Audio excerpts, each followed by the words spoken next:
e a gente discutindo aqui antes de começar. Discutindo no bom sentido, tá, amiga? Então, a gente está aqui pensando nas quantidades aqui da receita de hoje, dos ingredientes que você precisa para fazer, então, a panqueca colorida da chefe Andréa Menezes. Chefe, é com você agora a panqueca. Vamos começar pela massa. Isso, tá. Nós vamos bater a massa. A gente já está com os ingredientes aqui todos na medida correta, que está passando aí para vocês. Bom, aqui, ó.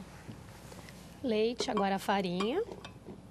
Você vai acompanhar já cada item que você vai precisar. A gente vai rodar a cartela depois. Isso. Para ela poder ver o ovo. Como é que acontece aqui essa receita. Botou leite, farinha, ovo, parmesão ralado. Que já dá aquele salgadinho. Já dá um salgadinho, né? Por isso eu não vou usar o sal. Se a pessoa não quiser colocar o parmesão ralado, ela põe uma pitadinha de sal. Tá bom. Tá? E aqui a gente coloca o fermento. Já tá tudo medidinho. E aqui a gente coloca uma colherzinha do azeite. Um azeitezinho. Isso. Que a gente também faz a opção pelo azeite para já ficar mais saudável também, não ficar tão pesada a massa.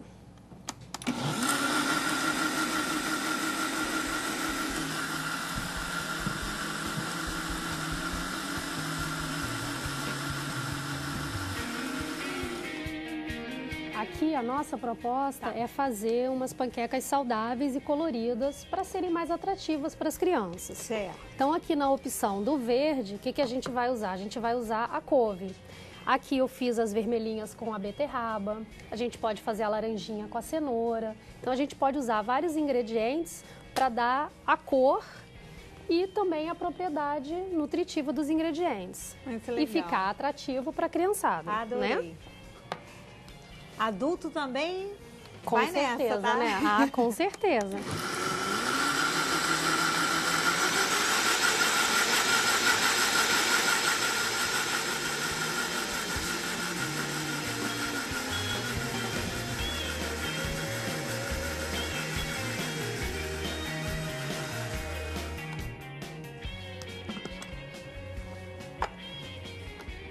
Pronto, a nossa massa está pronta, certo. Tá? Aí a gente vai para a frigideira que já está ali pré-aquecida e a gente vai fazer as panquequinhas. Eu gosto de colocar numa vasilha assim menorzinha, com um biquinho, para facilitar na hora de ir para frigideira. Eu dei uma aumentadinha, não precisa. Isso. Vou manter um foguinho médio. Tá.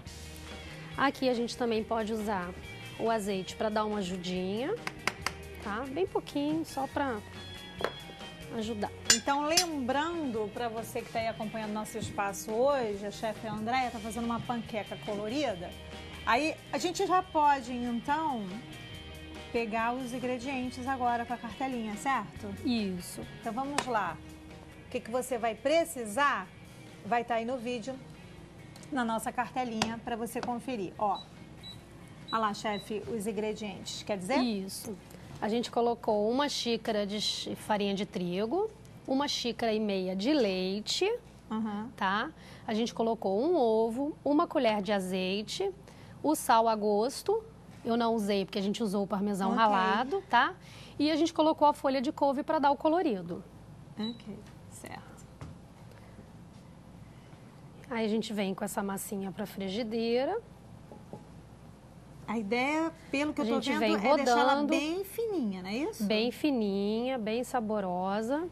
Se você quiser, você pode bater mais no liquidificador para ela ficar sem esses pedacinhos aparecendo, como eu fiz com aquela ali, que eu deixei ela bem na cor uniforme. Certo. Essa aqui eu já bati um pouquinho menos para ela ficar coloridinha. Ah, mas eu acho que assim ficou, tá? Eu gostei.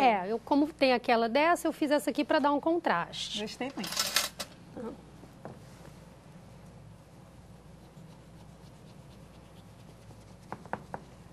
Olha a técnica aí para já ir... Isso, a gente já vai soltando nas beiradinhas.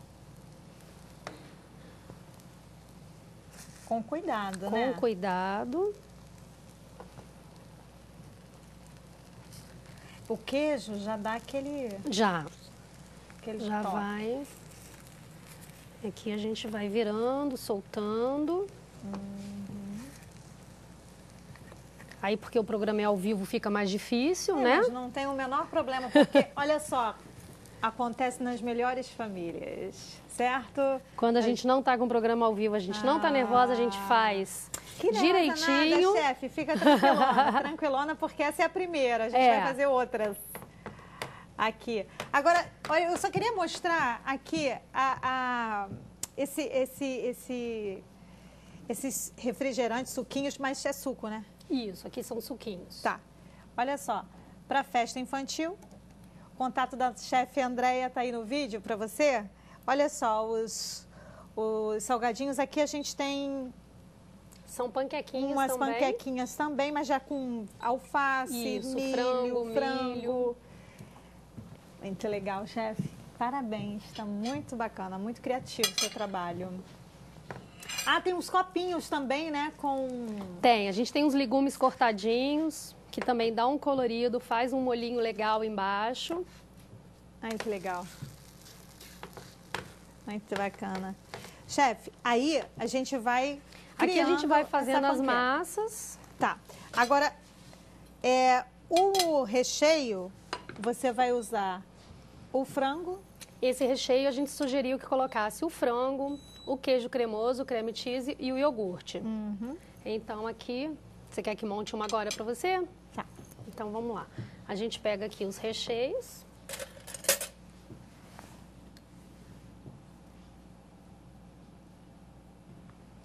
Aqui a gente está fazendo umas panquequinhas menorzinhas, pensando numa coisa buffet, numa coisa festa, mas a gente também poderia fazer ela num tamanho maiorzinho e servir até para uma refeição mesmo.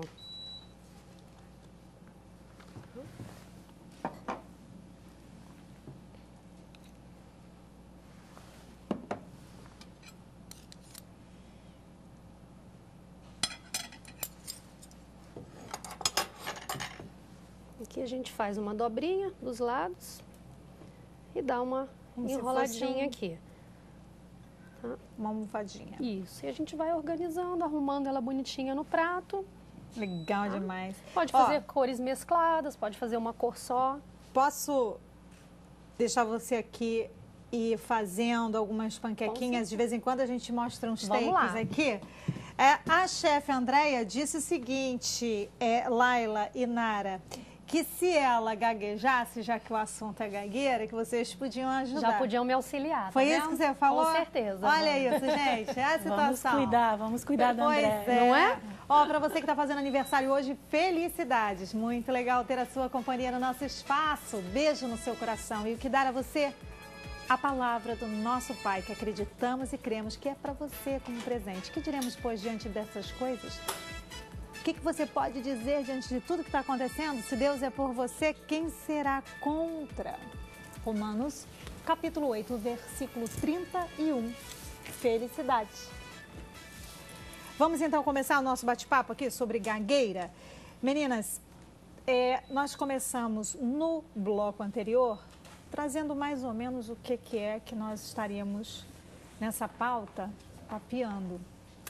Mas eu queria que, Laila, você começasse sobre, então, no teu trabalho como fonoaudióloga, explica pra gente assim, o que é gagueira? Gagueira, hoje em dia, é considerado uma síndrome, é uma patologia. Certo. O termo técnico é disfemia, dificuldade de fluência. Certo. Na verdade, é um problema que ocorre a dificuldade tanto na fluência da fala, o que faz com que as palavras fluem de maneira fácil, como a gente está falando agora, emendando uma palavra na outra, que as sílabas saiam com facilidade. E também um problema na temporalização da fala. O tempo que a gente diz, o tempo que a gente fala. Por exemplo, nós normais, quando estamos sem ansiedade, não é o caso dela, quando a gente está nervoso, a gente gagueja, é normal, mas nós temos um tempo ideal, diremos assim, para pronunciar determinada palavra ou frase. Por exemplo, hoje o dia está ensolarado. Leva um período, claro que há pessoas que falam mais rápido, que têm taquilalia, que é outro problema da fala, quando a fala é muito acelerada, e há pessoas que falam mais lentamente. Mas tem um período que, diremos assim, considerado normal para você pronunciar essa frase. Quem tem gagueira, quem tem disfemia, o disfêmico, ele tem dificuldade tanto para conseguir essa fluência das palavras e dos sons, dos fonemas, tanto para temporalização, para dizer aquilo em um determinado tempo. E acontece comumente em que momento da vida? A criança, quando ela está entrando no processo de falar, você já percebe isso? Como é que fica? Existe uma gagueira que é chamada gagueira infantil, que ocorre dos 2 aos 6 anos de idade, que é considerada uma gagueira completamente normal. A criança ela está aprendendo a falar, a aquisição da fala, da linguagem, e ela começa a tropeçar em algumas palavras, a repetir determinadas sílabas, e é normal. Os pais devem ver essa gagueira como algo normal que vai passar e não valorizar aquilo. Se ela persistir depois dos 6 anos, tendo 3 sintomas básicos, a gagueira ela tem 3 sintomas. Certo. Repetição de sílabas, quando você está falando, de repente repete determinada sílaba, prolongamentos, você, ou bloqueios. Está falando, simplesmente para de falar e não consegue falar. Então, se houver esses 3 sintomas, é porque a gagueira pode ser patológica. Aí o que acontece? A criança está aprendendo a falar, são palavras novas, ela gagueja de vez em quando. E os pais, por não saberem como lidar com essa situação, acabam repreendendo o filho. Para, respira, fala direito. Esse é um problema, Nara, muito que parte daquilo que os pais temem, né? Para a criança. Porque ele teme que ela não consiga falar e aí, ao invés de ajudar, ele não está contribuindo. É a o pai não contribui. Famosa expectativa que a gente tem dos nossos filhos, né? Em tudo, né? Começando pela fala, pelo desenvolvimento social, financeiro, econômico, independência e assim por diante. São muitas exigências, né? Muitas, e muitas expectativas. Muitas. E nós vamos criando crenças e repassando para os nossos filhos, né? E com isso, é claro, que às vezes a gente tem 2, 3 filhos e um responde de um jeito, outro responde de outro, né? E começa a comparação, né? Eu acho que ela pode me corrigir, mas assim, um tendo gagueira, não necessariamente o outro terá, né? Mas embora a gagueira seja uma coisa até de aprendizagem também pelo convívio, né, Laila? E até, assim, como você está colocando, é muito interessante, Nara, porque a Laila estava explicando para a gente esses 3 tipos de gagueira, né? A expectativa que os pais colocam para a fala da criança é visivelmente muito grande, não é? Então, ele espera. Eu me lembro que a minha vizinha, ela tinha uma expectativa que meu filho falasse tão grande que era uma expectativa maior que a minha. Então ela dizia: olha, a fulaninha tem 1 ano e não sei quantos meses, fala paralelepípedo. Aí eu falei: manda essa menina pro Guinness, porque, olha, eu acho São as famosas comparações. Não né? Isso, Laila, como é que fica esse movimento de cobrança, essa expectativa pela fala e pela fala correta, pela fala que muitas vezes até nem é, né? Que os pais começam com aquele tati-bitate. Isso depende muito de cada família, de cada criação. E há uma expectativa, sim, para começar a falar mamãe, papai, que são as primeiras palavras que as crianças falam, até porque é mais fácil visualizar. Pode perceber, em qualquer idioma, os primeiros fonemas são os bilabiais, que a gente junta lábio com lábio, porque são os mais aparentes, mamãe, papai. Então, são as primeiras palavras. E aí ela falou, não falou. Ela começou falando mamãe, papai, é uma expectativa muito grande. E também vai depender muito dessa questão psicológica e social da família. Como que é essa saúde, né? Como que são as relações entre pais, entre filhos? Como que foi a gravidez, o parto, os primeiros anos de vida dessa criança? Isso tudo vai influenciar na comunicação dela. Primeiro com a mãe e com o mundo. Desculpa, mas o ser humano é uma ação e reação, né? Sim. Ela está falando aí da criança, do pai, da mãe que ouve. Ela falou mamãe. Então, isso é um estímulo para a criança, né? Tanto esse estímulo pode ser positivo, como ela pode ouvir um estímulo negativo. Isso. Né? Que são registros que ela vai guardando, né? Que podem, mais tarde, desenvolver um problema de fala, de comunicação, de relacionamento social, pessoal, afetivo, enfim. Há alguma preocupação, Laila, que você teria sobre pais que ensinam os seus filhos as palavras que... por mimo, sabe? Influencia de alguma forma, porque eu acho engraçado, muito engraçado, a criança fala, sei lá, olha lá, eu vi essa cena, por isso que eu estou colocando, olha lá o mu, aí a criança, eu fiquei procurando o que seria mu, né? Eu fiquei procurando, aí era a vaca, né? Au, au. Aí, então eu queria, como é que fica isso para você? Há alguma preocupação da sua parte nesse sentido ou não? O que a gente sempre instrui aos pais e aos professores é nunca infantilizar a fala das crianças. É claro que a gente infantiliza, é normal, o filho, falar uma linguagem infantil, lúdica, é normal. Mas infantilizar muito a voz e trocar os fonemas não é saudável. Porque a criança, ela aprende a falar por repetição. Então, se ela escuta a mamãe falar papá, neném, tique-tique-tim-tim-tim, da mamãe, ela começa a falar dessa forma. E aí começam as omissões, as trocas de letras e já começa a ter dificuldade em pronunciar certos fonemas. Até porque o português, a língua portuguesa, é uma língua extremamente difícil. Existem muitos fonemas no português. Tanto é que é normal as crianças trocarem nos primeiros anos de vida, não conseguir pronunciar o R, que é o problema mais comum, que é o famoso cebolinha, que é o rotacismo, troca R por L. E aí começa um ciclo e depois ela vai começar a ter dificuldade na escrita também, porque ela escreve o que ela escuta, o que ela fala. Você falou sobre comparações.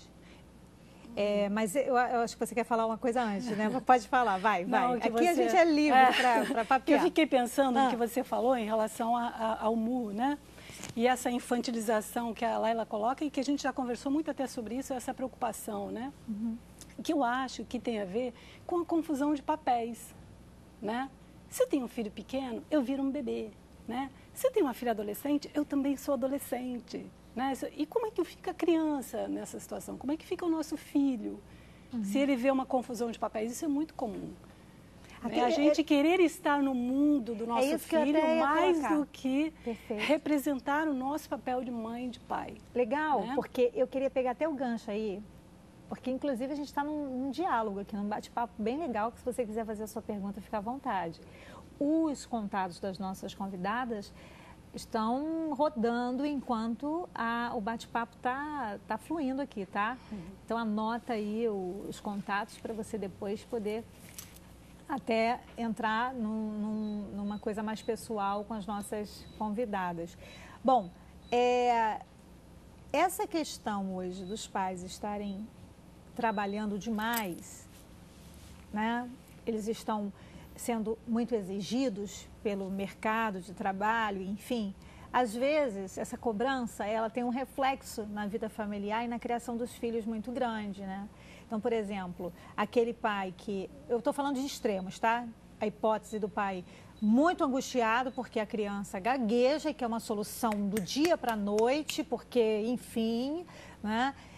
Ou aquele pai que diz assim, deixa para lá, não vou exigir tanto, eu falto tanto que não posso em nenhum momento estar numa outra dinâmica. Eu queria que a gente pudesse pensar nisso em termos da fala, das complicações no caso da gagueira.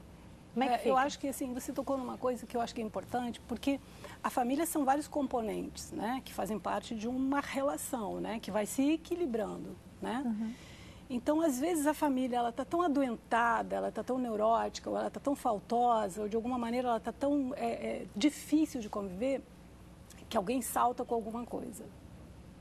Né? Posso saltar com uma gagueira, posso saltar com o uso de droga, posso saltar com um problema de dor de barriga, né? Uma dor de barriga que ninguém acha o que é, né? A depressão. Então, eu me coloco na situação, como uma criança se coloca na situação de, ei, para tudo que agora nós vamos olhar para uma outra questão, né? Então, é claro que são movimentos inconscientes, né? Não são movimentos conscientes, são movimentos inconscientes, são atitudes inconscientes, são sensações de que tudo vai mudar se tiver alguma coisa muito pior para ser vista. Eu entendo, e é muito legal a gente estar pensando nisso, né? Temos uma ligação. Alô? Alô? Alô? Sim, é a Cláudia que fala, é isso? Isso, oi, Márcia. Olá, então, Cláudia, pode fazer a sua pergunta. Boa tarde para todo mundo, primeiramente. Boa tarde. Olha só, eu tenho um filho de 4 aninhos e ele está já fazendo acompanhamento com a fono há uns mais ou menos 7 meses, mas ele troca letras e gagueja muito. E ele é uma criança ansiosa. Eu gostaria de saber das profissionais qual procedimento que eu posso estar fazendo com ele adequado. Então, Cláudia, espera só um pouquinho, porque pode ser que a Laila ou a Nara queiram fazer algumas perguntas. Quer fazer alguma pergunta para ela? Ele tem algum problema neurológico ou é só o problema na fala mesmo, na fluência da fala? Não, é só na fala. Só na fala. Tá, e com que idade ele começou a gaguejar? Deve quanto tempo? Desde que ele começou a falar, ele já gagueja. Tem alguém que tem gagueira na família? Não, o meu pai, já falecido, ele era um pouco gago, mas nada alterado também. Entendi. E permaneceu gago durante a vida inteira? Isso. A gagueira tem um componente, sim, a pesquisa, a gagueira é estudada por vários profissionais, tanto da área médica, neurologistas, psiquiatras, psicólogos, pedagogos, e não se há nada comprovado cientificamente, mas acreditam que há algo geneticamente envolvido aí, uma das causas da gagueira, tanto a parte social, psicológica, e é importante saber disso, até eu sempre pergunto, tem alguém que tem gagueira na família? Principalmente se essa pessoa conviveu com a outra. A gagueira, ela é pega por imitação também. Nós já tivemos vários pacientes imitando amiguinho, ou então personagem na televisão de desenho animado que era gago, ficou gago. Muito bom. Então tem que tomar cuidado.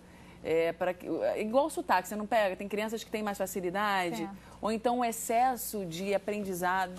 Hoje em dia a criança... Está com a agenda super lotada, aprende línguas, e às vezes cada criança tem uma capacidade, cada ser humano é um ser especial. Vamos dar um tempinho, só um tempinho, vamos dar só um tempinho, Nara, você não esquece o que você está falando não, porque é muito importante para a gente estar comentando, e Laila também, depois do intervalo. A gente aguarda vocês.